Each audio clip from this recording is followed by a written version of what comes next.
Children's Museum of Wilmington for another live story time with you this Tuesday. Today we have a fun little story about a little wolf named Max, and he's got his own ideas about his future, even though his dad has other hopes. So let's get started. Max, the Stubborn Little Wolf by Marie-Odile Judes, illustrated by Martine Bourre.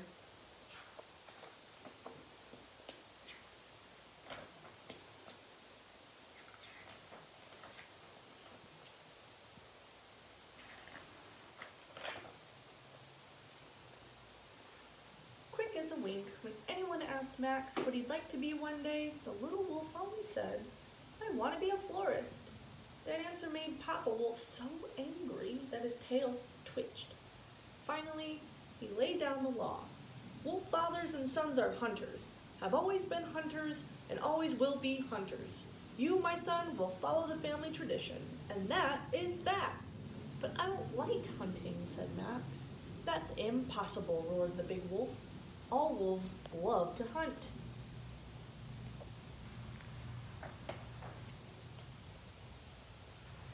"After all," Papa Wolf added in a sweered voice, "there's nothing more enjoyable than chasing a really plump little pig, capturing him, and then cooking him in a big pot with onions and apples."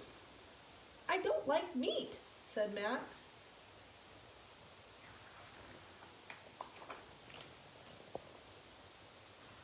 Papa Wolf laughed at that. "It seems to me you really liked that leg of lamb on Sunday. You ate 5 slices." "I like meat that you buy, but not meat that you hunt," explained the little wolf. "I won't be a hunter.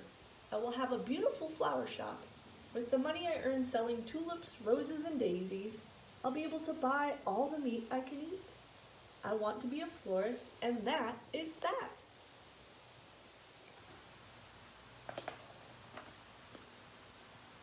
The stubbornness of his son kept Papa Wolf awake all night.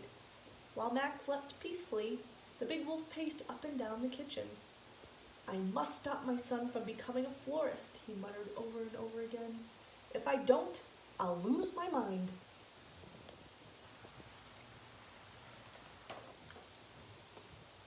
The next evening, in the middle of dinner, Papa Wolf suddenly had an idea. "Ho, ho, ho! I know how to stop Max from becoming a florist. He just has to learn to love hunting. That'll make him forget about those good-for-nothing flowers." The big wolf banged his paw on the table to be sure Max was paying attention. "Tomorrow," he declared, "we will go hunting for rabbits and young boars. And if I don't manage to make you a hunter, my son, I'll eat my hat. I will."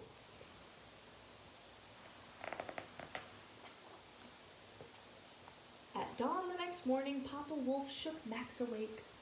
"Get up quickly," he ordered. "We're going hunting." Papa Wolf made Max drink hot tea with pepper to wake him up and hummed a hunting song. When they arrived in the forest, the big wolf whispered, "Shh, we'll hide here. As soon as a rabbit passes by, we'll jump on it and put it in the basket." A few minutes later, a rabbit pushing a wheelbarrow appeared. Max leaped out of the thicket. "Quick, save yourself, little rabbit," he shouted. "My papa wants to eat you." The rabbit dropped his wheelbarrow and ran off without waiting to hear more.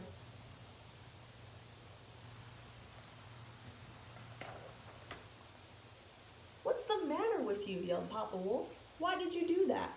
"Because I don't like hunting," said the little wolf. "I already told you that. Hunting is nasty, cruel, horrible. I will never be a hunter.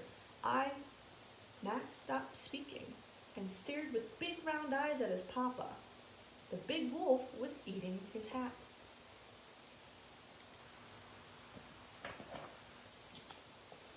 In the middle of the night, another idea popped into Papa Wolf's head. "Ho, ho, ho," he said to himself. "This time I know how to keep Max from becoming a florist. I'll just tell him that it's a dangerous job. If that doesn't change his mind, I'll eat my pillow. I will, I will."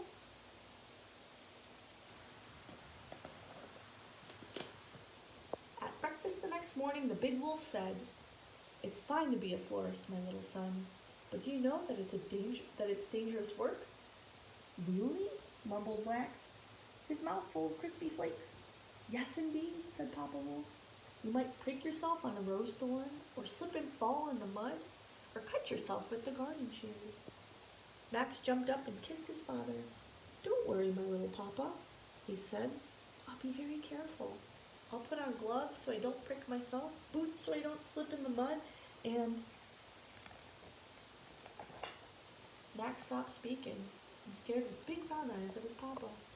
The big wolf was eating a pillow.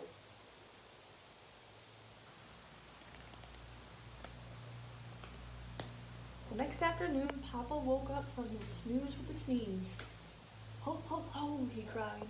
Now I really know how to keep my son from becoming a florist. I'll make him hate the smell of flowers. The big wolf jumped into his car and went to a big department store. He bought 3 bottles of strong-smelling perfumes, rose, lilac, and violet. That very night, he crept into Max's room and emptied the 3 bottles of perfume all over the blanket, the pillow, and the head of the little wolf. The smell was so strong that it made even Papa Wolf feel sick. If this doesn't make Max hate flowers, the big wolf whispered, I'll eat grandmother's dishes. I will, I will, I will. As soon as Max got up in the morning, he went to find his father. Papa Wolf was shaving in the bathroom. There's a very strange scent in my room, Max said. It smells like roses and lilacs and violets. Papa, the little wolf said, taking a deep breath, I have something to tell you. I no longer want to be a florist. Papa Wolf was so shaken by this news that he cut himself with his razor. Is that really true? He asked, trembling with joy. Yes, it's true, said Max, as Papa Wolf sat down in his favorite chair. I want to make perfumes instead.